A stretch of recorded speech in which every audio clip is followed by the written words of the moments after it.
ফেতরা নিয়ে আসলে আমাদের দেশে একটা বিরাট হযবরল অবস্থা তৈরি হয়ে আছে। ফেতরার সুনির্দিষ্ট কোনো নিয়ম মানা হচ্ছে না। সরকারি নিয়মটা শরীয়তসম্মত হচ্ছে বলে আমার মনে হচ্ছে না। এজন্য বলতেই হচ্ছে আমাদেরকে। রাসূলুল্লাহ সাল্লাল্লাহু আলাইহি ওয়াসাল্লামের সময় ফেতরা দেওয়ার ক্ষেত্রে রাসূল খাবার দিতে বলেছেন এবং রাসূলুল্লাহ হাদিসে যেটা আসছে যে বিভিন্ন জিনিস কি, কি জিনিস দিত সেটাও আছে। শুধু একটাও তিনি টাকার কথা উল্লেখই করেন না একটুও। রাসূলুল্লাহ সাল্লাল্লাহু আলাইহি ওয়াসাল্লাম সেখানে অর্থাৎ সেখানে কোনো দিরহাম বা দিনারের কথা উল্লেখ হয়নি।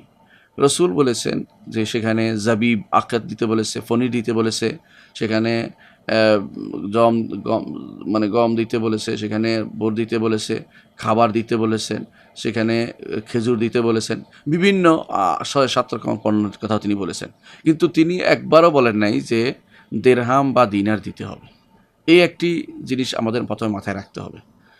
আমি বলছি না দিরহাম দিনার দেয়া যাবে না কিনা সেটা মাসালা আমি পরে বলবো। আগে এটাই বলছি যে রাসূলুল্লাহ সাল্লাল্লাহু আলাইহি ওয়াসাল্লাম কী বলেছেন এটা আগে শিখতে হবে আমাদেরকে। যে কোনো মাসালার ক্ষেত্রে প্রথমেই জানতে হবে যে রাসূলুল্লাহ সাল্লাল্লাহু আলাইহি ওয়াসাল্লাম কী বলেছেন, রাসূলুল্লাহ সাল্লাল্লাহু আলাইহি ওয়াসাল্লাম কী বলেছেন। যদি না পাই তখন আলেমদের থেকে সেটার মতামত শুনতে হবে। তার থেকে যদি রাসূলুল্লাহ সাল্লাল্লাহু আলাইহি ওয়াসাল্লাম এখানে কথা স্পষ্ট, রাসূল এই জিনিসগুলো থেকে দিতে বলেছেন। এখন আমাদের এমনকি রাসূলুল্লাহ সাল্লাল্লাহু আলাইহি ওয়াসাল্লাম সুবহানাল্লাহ এমন জিনিস দিতে বলেছেন যেই জিনিস এখন দিতে গেলে অনেক টাকার প্রয়োজন হয়, সেই জিনিস দিতে বলেছেন। হ্যাঁ, আপনি কিশমিশ দিতে পারবেন এখন দিলে কতটুকু হবে? ১৩00-১৪০০ টাকা যাবে। এক যদি যদি ১ সা কিশমিশ দেন, ১ সা কিশমিশ দিলে ১৩00-১৪০০ টাকা বা আরও বেশি চলে যাবে, আরও বেশি চলে যাবে। তাহলে আপনি চিন্তা করে দেখুন রাসূলুল্লাহ সাল্লাল্লাহু আলাইহি ওয়াসাল্লাম যেটা চেয়েছেন সেটা হচ্ছে যে মানুষের উপকার হোক, গরিবদের উপকার হোক, সেটা তাদেরকে দেয়া হোক। এটা মূল কথা। আমরা ২ দিক থেকে গরিবদের ঠকাই। এক হচ্ছে তাদেরকে যেই জিনিস তারা সাধারণত খায় না ওইটা দেওয়ার ব্যাপারে খুব ব্যস্ত হয়ে পড়ি। আমরা হিসাব করেছি আটায় নিয়ে গেছি একটানে, আটায় চলে যেতে হবে। কেন?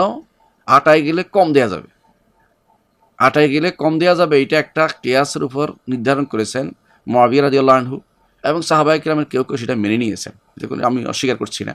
এবং মানুষের সামনে তিনি বলেছেন, সবার সামনে খুতবাতে মদিনাতে সবাই সেটা মেনে নিয়েছেন। এটা আমরা বুঝতে পারছি যে এটা পরবর্তী একটা ইজতিহাদ ছিল সাহাবায়ে কিরামের, সাহাবীর।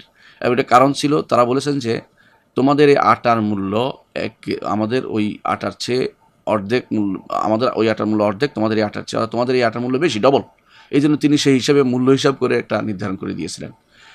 কিন্তু সরাসরি রাসূলুল্লাহ সাল্লাল্লাহু আলাইহি ওয়াসাল্লাম থেকে যে হাদিসগুলি পাওয়া যায় সবগুলি এখানে হাদিসে পাওয়া যায়। অর্ধেক দেয়ার, অর্ধ সর দেয়ার, আটার ক্ষেত্রে অর্ধ সর দেয়ার বা আটা বা ময়দার অর্ধ সর দেয়ার একটা হাদিস আছে। এই হাদিসগুলি কেউ শুদ্ধ বলেছেন, কেউ শুদ্ধ বলেননি, মতভেদ আছে। কিন্তু মুআবিয়া রাদিয়াল্লাহু আনহু থেকে যেটা আসছে, সাহাবী তার থেকে যেটা আসছে এটা অনেক শক্তিশালী এবং এটা বিশুদ্ধ যে উনি এটা বলেছেন। তো একজন সাহাবী তিনি ফাকিহ ছিলেন, এতে কোনো সন্দেহ নাই। আমরা মেনে নিলাম, ধরে নিলাম যে এটা শুধু আটার ক্ষেত্রে। আপনি বাংলাদেশের মানুষ কিন্তু আটা খায় না, চাউল খায়, তারা ভাত খায়। আপনি যখন এটা এক ধরনের জোচ্চুরি বলে, এই জন্য আপনি খাওয়ার সময় খাবেন চাউল আর দেবার সময় দিবেন আটা। এটা কোন ধরনের নীতি হতে পারে বলেন? এটা হতেই পারে না। আপনি আটা কেন দিবেন? আটা সে কী করবে? ঈদের দিন কি আটা খাবে? ঈদের দিন তো সে ভাত খাবে, কোনো সন্দেহ নেই। তাকে আপনি চাউল দিবেন, চাউল যদি চাউল দেন আলহামদুলিল্লাহ আপনি চাউল দিলেন, আর চাউল না দিলে আপনি আটা দেন তো আপনি কিন্তু তাকে ঠকাইলেন। এবং ২ কারণে, একটি হচ্ছে আপনি ইচ্ছাকৃত গরিবের ঠকানোর জন্য আপনি আটাতে চলে গেছেন, দ্বিতীয় হচ্ছে অর্ধেক দিচ্ছেন, এরপরে অর্ধ সর দিচ্ছেন। আবার অর্ধ সহায়ের হিসাবটাও এক সায়ের যেই মূল্যমান তা সঠিকভাবে দেওয়া হচ্ছে না। এক সা মদিনার যে সা, রসুল তো আর ইরাকে ছিলেন না, রসুল মদিনায় ছিলেন। মদিনার সায়ের যতটুকু ছিল আপনি সেটা না ধরে আপনি অর্ধ সার ধরছেন এই এই ইরাকি সার ধরে বসে আছেন। কিন্তু মদিনার একটা সার আছে, সেটা হচ্ছে আরবাত আমদাদ সায়ের মুদ, যেটা মুদ আছে এখন আলহামদুলিল্লাহ, সেটা এখন অ্যাভেইলেবল জায়গা যেখানে সেখানে পাওয়া যায়। বিশেষ করে আপনি যদি কোনো আলামিন মসজিদের সামনে যান খুঁজে পাবেন, সেটা কিনতে পাবেন, অনেকেই বিক্রি করে। আমার কাছেও আছে আলহামদুলিল্লাহ। যেটা মদিনার রাসূলুল্লাহ সাল্লাল্লাহু আলাইহি ওয়াসাল্লাম যেটা দিয়ে দিতেন সেটা সার বলা হয়েছে। এখন আমরা একটু চিন্তা করে দেখেন, আপনি প্রতি বছর গরিবকে ঠকাচ্ছেন, প্রতি বছর ঠকাচ্ছেন। এবং এটা কোনো ইজতিহাদের কারণ না, এটা পরবর্তীতে ইজতিহাদ। কোনো ইমাম বলেন নাই আটা ব্যতীত অন্য কিছু দিয়ে যখন খাবার দিয়ে দিবে তখন অর্ধ সার দিবে, এটা কোনো ইমাম বলেন নাই। সবাই বলেছেন শুধু আটার ক্ষেত্রে স্পেশাল, ময়দার ক্ষেত্রে স্পেশাল, ময়দা দিলে স্পেশাল ময়দা যেটা অত্যন্ত সুন্দর বেশি, যেটা আমাদের দেশে ময়দা বলা হয়, সেটা দিলে রাসূলুল্লাহ আটা বা উন্নত আটা যেটা, সবাই দুইটা এটা দিলে, আটা বা ময়দা দিলে, তখন সবাই বলেছেন যে তখন শুধুমাত্র সবাই সবাই বলে না, মানে আবু হানিফা রাহমাতুল্লাহর মত হচ্ছে যে তখন শুধুমাত্র ইয়াতে আসা যাবে, অর্ধ সাতে আসা যাবে। এর বিপরীতে অন্যান্য ইমামরা কিন্তু বিশেষ করে শাফিঈ এবং হানাবেলারা তারা কখনো জায়েজ মনে করেনি। তারা সবসময় বলতো যে না, আমরা যেটা আবু সাঈদ খুদরি রাদিয়াল্লাহু আনহু যেটা বলেছেন যে আমি দিতেই থাকবো একসা, কারণ আমি রসুলের যুগে একসা দিয়েছি, আমি কে কী বললো শুনবো না। অর্থাৎ তিনি তাহলে সাহাবাত বিরোধিতা হয়েছে। নিয়ম হচ্ছে কোনো সাহাবীর কোনো ইজতিহাদ যদি কোনো অন্য সাহাবীদের বিরোধিতা হয়, তখন সেটা আর দলিল হয় না, সেটা আর দলিল হয় না, কারণ অন্য সাহাবীটা বিরোধিতা করেছেন। তখন এই জন্য সেটা আর মানে আপনি দলিল হিসেবে নিয়ে তার ইচ্ছা নিতে পারবে, কিন্তু সবার জন্য এটা দলিল হয়ে যায় না, সেটা স্বতঃস্ফূর্ত দলিল হয় না। তাহলে আপনি বুঝতে পারছেন যে আমরা বর্তমানে যে পদ্ধতিতে হিসাব করা হচ্ছে, এটা কিন্তু সঠিক হিসাবটা করা হচ্ছে না। সঠিকটা করা হচ্ছে না, সঠিক হিসাব কেন করা হচ্ছে না আপনি দেখেন। আমাদেরকে আসলেই দিতে হবে চাউল, এবং দিতে হবে এক সার চাউল দিতে হবে। এক সার আপনি কীভাবে হিসাব করবেন? সহজ। আমরা বলেছি মুদ, মদিনার মুদ দিতে, তাও না পাইলে আপনি এই 2 হাতে নেবেন, চাউল নেবেন, 2 হাতে চাউল নেবেন, বুঝতে পারছেন? 2 হাতে চাউল নেবেন, 2 কোষ এভাবে চাউল নেবেন, এইভাবে 2 কোষ 4 কোষ নেবেন। একটু যতটুকু এতে উঠে পড়ে যায় না, একটুকু ধরে একবার রাখবেন, তারপরে আরেকবার নেবেন, চারবার নেবেন, এতে করে এক সা হয়ে যাবে।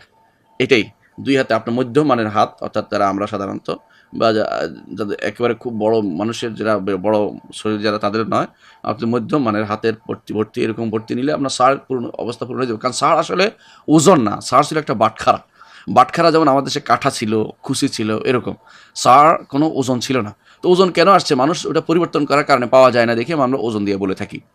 তাহলে ওজন যদি যায় কেউ, আমাদের শেখ মোহাম্মদ সালেহ উসাইমিন বলেছেন 2 কেজি 40 গ্রাম, আর শেখ বিন বাজ 3 কেজির কাছাকাছি বা কেউ 2.5 কেজিও বলেছেন। এর অর্থ কারণ হচ্ছে, মতভেদের কারণ হচ্ছে আসলে এই চাউল মোটা এবং চিকন অনুসারে, অন্যান্য জিনিস মোটা চিকন অনুসারে নির্ধারিত হয়। এটা ওজন দিয়ে জিনিস, এটা হচ্ছে একটা বাটখারা দিয়ে রসুল দিতে বলেছেন। রসুল্লাহ সাল্লাল্লাহু আলাইহি ওয়াসাল্লামের যুগে যেটা মদিনায় প্রচলিত ছিল, সেই সার যার মধ্যে বরকত আছে, এবং আপনাদের টাকাতে কোনো বরকতের দোয়া করা হয়নি, রসুল্লাহ সাল্লাম মদিনার সারের জন্য বরকতের দোয়া করেছেন। সেই হিসাবে সেরকম সার দিয়ে দেওয়ার কথা বলেছেন, এবং সেটা এক সার পরিপূর্ণ দিতে বলেছেন চাউল। আপনি দিচ্ছেন গম আর দিচ্ছেন অর্ধ সার, আপনার যাকাতুল ফিতর আদায় হচ্ছে না। আর অর্ধ সার আপনি দিচ্ছেন দ্বিতীয় একটা কারণে, আপনি দিচ্ছেন শুধু টাকা। আপনি টাকা দিবেন কেন? টাকা কেন দিবেন? রাসূলুল্লাহ সাল্লাল্লাহু আলাইহি ওয়াসাল্লাম খাবারের কথা বলেছে, তাআম, বারবার বলেছেন তাআমের কথা। এবং যতবার, একবার জিনিস না, রাসূলের জীবনে, পুরো জীবনে কখনো টাকা দিয়েছেন কাউকে, কোনো সাহাবায়ে কেরাম কাউকে টাকা দিয়েছেন? কোথাও দলিল পাওয়া যায় না। হ্যাঁ, কোনো তাবেঈ দিয়েছেন।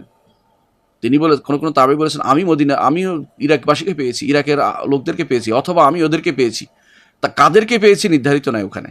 মুসনাদ ইবনে আবি শাইবাতে এরকম একটি বর্ণনা আছে, বেশ কিছু বর্ণনা আছে, যেগুলোতে আমরা তাদেরকে পেয়েছি। কাদেরকে পেয়েছে? সাহাবী না হয় তাবেঈ হতে পারে। তাবেঈ যখন বলে পেয়েছি, এ তো তাবেঈ তো হতে পারে, সাহাবীও জরুরি না, কারণ তাদের অনেকেই সাহাবীকে পায়ও নাই। তাহলে বোঝা গেল যে তারা কাদেরকে, আর এত সাহাবী ইরাকে বা কুফাতে ছিলও না। যাদেরকে পেয়েছেন তারা এটা দিয়েছেন, এটা কোনো প্রমাণিত হয় না তাদের দ্বারা অন্য সময়। তাহলে বোঝা গেল যে তারা নিজেরা একটা নির্ধারণ করে নিয়েছে, সেই জন্য তারা সেটা বলেছে। এটা আসলে দলিল হবে না, রাসূলুল্লাহ সাল্লাল্লাহু আলাইহি ওয়াসাল্লাম হাদিসের বিপরীতে এটা দলিল হতে পারে না। এই জন্য আমরা খাবার দিতে বলবো।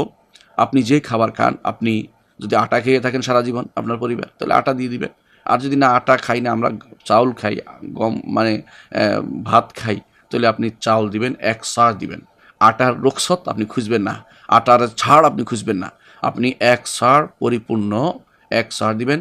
সেটা আপনি বর্তমানে 2 কেজি 40 গ্রাম, সর্বনিম্ন ঊর্ধ্বে 3 কেজি পর্যন্ত যেটাই দিতে পারেন, এক সার আপনাকে দিতে হবে। এর কমই দিলে আপনার যাকাতুল ফিতর আদায় হবে না, বরং আপনাকে এটাই দিতে হবে। এটা হচ্ছে সুন্নাহ মোতাবেক। আর যদি কখনও আপনি বিপদে পড়েন, বিপদে কীরকম? অনেক সময় মানুষ বিপদে পড়ে, সেটা হচ্ছে জরুরতের মাসালা, আপনি ভুলে গেছেন দিতে, রওনা হয়েছেন সালাতে।